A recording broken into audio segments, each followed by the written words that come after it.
ഉമ്മയും വാപ്പയും കൊണ്ടു നടക്കുന്ന ഉത്തരവാദിത്വം വ്യത്യസ്തമാണ്. രണ്ടുപേരെയും നാം ബഹുമാനിക്കേണ്ടതുണ്ട്. പ്രിയപ്പെട്ടവരെ, രണ്ടുപേരെയും നാം ആദരിക്കേണ്ടതുണ്ട്. റസൂലുള്ളാഹി സ്വല്ലല്ലാഹു അലൈഹി വസല്ലം പറഞ്ഞതെന്താണ്? റിദല്ലാഹു ഫീ റിദൽ വാലിദൈൻ വസുഖ്തുല്ലാഹു ഫീ സുഖ്തുൽ വാലിദൈൻ. അള്ളാഹുവിന്റെ തൃപ്തി നിങ്ങൾക്ക് വേണോ? മാതാപിതാക്കളുടെ തൃപ്തിയിലാണ് തൃപ്തിയാണ് അതിലേക്കുള്ള എളുപ്പവഴി. അള്ളാഹുവിന്റെ വെറുപ്പ് നിങ്ങൾക്ക് വേണോ? മാതാപിതാക്കളുടെ വെറുപ്പാണ് അതിലേക്കുള്ള എളുപ്പവഴി. മഹാനായ ഉമർ ഇബ്നുൽ ഖത്താബ് റളിയല്ലാഹു അൻഹു മദീനയുടെ പ്രാന്തപ്രദേശത്ത് നിൽക്കാൻ, മദീനയുടെ പുറത്ത് യമനിൽ നിന്ന് വരുന്ന ഒരു വിഭാഗത്തെ, ഒരു യാത്രാ സംഘത്തെ കാത്തു നിൽക്കാൻ. എന്നിട്ട് ഓരോ യാത്രാ സംഘത്തെയും അദ്ദേഹം ഇങ്ങനെ ചോദിക്കാണ്, നിങ്ങൾ കർണ് ഗോത്രത്തിൽപ്പെട്ടവരാണോ? നിങ്ങൾ കർണ് ഗോത്രത്തിൽപ്പെട്ടവനാണോ? അങ്ങനെ അവസാനം കർണ് ഗോത്രം വരുന്നു. അങ്ങനെ അവസാനം ആ കർണ് ഗോത്രത്തിലെ ഓരോ ആളുകളെയും നിങ്ങളുടെ പേരെന്താണ്, നിങ്ങളുടെ പേരെന്താണ്, നിങ്ങളുടെ പേരെന്താണ് എന്ന് ഉമർ റളിയല്ലാഹു ചോദിക്കാൻ അവസാനം ഉവൈസ് എന്ന് പറയുന്ന ഒരു വ്യക്തി അദ്ദേഹം കണ്ടെച്ച ആ വ്യക്തിയോട് ഉമർ റളിയല്ലാഹു ചോദിക്കാണ്, നിങ്ങൾ പ്രവാചകന്റെ കാലത്ത് ഇസ്ലാം സ്വീകരിച്ചിട്ടുണ്ടോ? അതെ, പ്രവാചകന്റെ കാലത്ത് ഞാൻ ഇസ്ലാം സ്വീകരിച്ചിട്ടുണ്ട്. നിങ്ങൾ എന്തുകൊണ്ടായിരുന്നു പ്രവാചകന്റെ കാലത്തിൽ ഇസ്ലാം സ്വീകരിച്ചിട്ട് അള്ളാന്റെ റസൂലിന്റെ സഹാബത്ത് എന്ന പദവി നേടിയെടുക്കാൻ വേണ്ടി മദീനയിലേക്ക് വരാതിരുന്നത്? അദ്ദേഹം പറഞ്ഞു, എന്റെ ഉമ്മയെ പരിചരിക്കേണ്ട ആവശ്യമുണ്ടായിരുന്നു എനിക്ക്.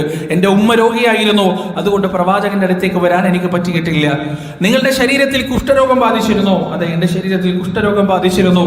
ഒരു നാണയത്തിന്റെ വലുപ്പത്തിനും അപ്പുറം ബാക്കി എല്ലാ സ്ഥലങ്ങളിലും അള്ളാഹു നിങ്ങൾക്ക് സുഖപ്പെടുത്തി തന്നിരുന്നു. അതെ, അങ്ങനെ തന്നെയാണ്. എന്റെ ശരീരത്തിൽ ഇപ്പോഴും കുഷ്ഠരോഗത്തിന്റെ ഒരു നാണയത്തിന്റെ ഭാഗം ബാക്കി നിൽക്കുന്നുണ്ട്. ഉമർ റളിയല്ലാഹു അൻഹു ആ മനുഷ്യനെ കെട്ടിപ്പിടിച്ചിട്ട് പറയാണ്, നിങ്ങൾ എനിക്ക് വേണ്ടി പ്രാർത്ഥിക്കണം, നിങ്ങൾ എനിക്ക് വേണ്ടി ഇസ്തിഗ്ഫാർ നടത്തണം. അയാൾക്കൊന്നും മനസ്സിലാവുന്നില്ല എന്താണ് സംഭവിക്കുന്നത്. പ്രിയപ്പെട്ടവരെ, റസൂലുള്ളാഹി സ്വല്ലല്ലാഹു അലൈഹി വസല്ലമ മരണത്തിന്റെ മുമ്പ് പറഞ്ഞിരുന്നു, യമനിൽ നിന്ന് കർണ് ഗോത്രത്തിൽപ്പെട്ട ഉവൈസ് എന്ന് പറയുന്ന ഒരു മനുഷ്യൻ, അദ്ദേഹത്തെ നിങ്ങൾ എപ്പോഴെങ്കിലും കാണുകയാണെങ്കിൽ അദ്ദേഹത്തോട് നിങ്ങൾ പ്രാർത്ഥിക്കാൻ വസിയത്ത് ചെയ്യണം.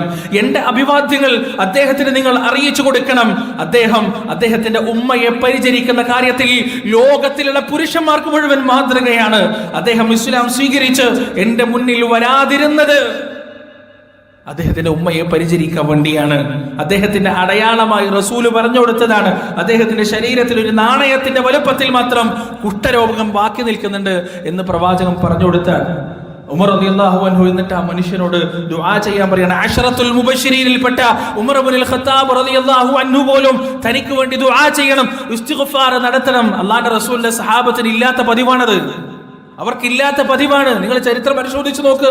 അവരെ വല്ലാതെ അങ്ങോട്ടും ഇങ്ങോട്ടും പ്രാർത്ഥനയ്ക്ക് വസിയത്ത് ചെയ്തതായി നമുക്ക് കാണാൻ കഴിയില്ല. അതൊരു തെറ്റാണ് എന്നല്ല, അവരുടെ ജീവിതത്തിൽ അവർ സ്വയം അല്ലാഹുവിനോട് പ്രാർത്ഥിക്കുമായിരുന്നു. വളരെ അപൂർവമായി മാത്രമേ നമുക്കത് കാണാൻ പറ്റുള്ളൂ. ഇതെന്തുകൊണ്ടാണ് പറഞ്ഞത്? ഈ മനുഷ്യൻ അല്ലാഹുവിന്റെ സവിധത്തിൽ അത്രമാത്രം വിലയുണ്ട്, അത്രമാത്രം ശ്രേഷ്ഠതയുണ്ട്. കാരണം ഉമ്മയോടുള്ള പരിചരണം മാത്രമായിരുന്നു. പിന്നീട് അദ്ദേഹം ഒളിവിലായിരുന്നു താമസിച്ചിരുന്നത്. കാരണം സഹാബത്തിന്റെ പ്രവാഹമായിരുന്നു അദ്ദേഹത്തിലേക്ക്, സഹാബികളുടെ പ്രവാഹമായിരുന്നു. എന്തിന്? ദുആ ചെയ്യാൻ പറയാൻ, ഇസ്തിഗ്ഫാർ ചെയ്യാൻ പറയാൻ വേണ്ടി സഹാബികൾ വന്ന് അത് അദ്ദേഹത്തിന് ഒരു ബുദ്ധിമുട്ടായി എന്ന അവസ്ഥ എത്തിയപ്പോൾ അദ്ദേഹം പിന്നീട് ആളറിയാത്തൊരു സ്ഥലത്തായിരുന്നു പിന്നീടുള്ള കാലം താമസിച്ചിരുന്നത് എന്ന് ചരിത്രം നമുക്ക് മനസ്സിലാക്കി തരും. മാതാപിതാക്കളുടെ തൃപ്തിക്ക് എത്രമാത്രം വലിയ വിലയുണ്ട് പ്രിയപ്പെട്ടവരെ, അത്രമാത്രം ശ്രേഷ്ഠതയുണ്ട്. അത് നേടിയെടുക്കാൻ നമുക്ക് കഴിയണം. പരിശുദ്ധ ഖുർആനിൽ സൂറത്ത് ഇസ്രായിലൂടെ അല്ലാഹു സുബ്ഹാനഹു വ തആല പറഞ്ഞില്ലേ, വഖദാ റബ്ബുക അല്ലാ തഅബുദൂ ഇല്ലാ ഇയ്യാഹു وبالوالدين إحسانا إما يبلغن عندك الكبر أحدهما أو كلاهما فلا تقل لهما أف ولا تنهرهما وقل لهما قولا كريما. മാതാപിതാക്കളോട് ഏത് രീതിയിലാണ് നന്മയോടുകൂടി പെരുമാറേണ്ടത് എന്നും പരിശുദ്ധ ഖുർആൻ നമുക്ക് പഠിപ്പിച്ചു തന്നു. അല്ലാഹ് പറയുകയാണ്, ഇമ്മാ യബ്ലുഗന്ന ഇൻദകൽ കിബറ അഹദുഹുമാ ഔ കിലാഹുമാ, അവരിൽ ഏതെങ്കിലും ഒരാളോ അല്ലെങ്കിൽ രണ്ടുപേരുമോ വാർദ്ധക്യം ബാധിച്ച നിലയിൽ നിന്നോടൊപ്പം ഉണ്ടെങ്കിൽ ഫലാ തഖുൽ ലഹുമാ ഉഫ്, അവരോട് ചേർന്ന വാക്ക് പോലും നീ പറയാൻ പാടില്ല. വലാ തൻഹർഹുമാ, അവരോട് നീ കയർത്ത് സംസാരിക്കാൻ പാടില്ല.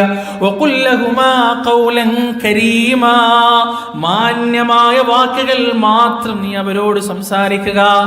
അല്ലാഹു വല്ലാത്തൊരു മനുഷ്യ മനഃശാസ്ത്രമാണ് പടച്ചവനോട് പറഞ്ഞത്.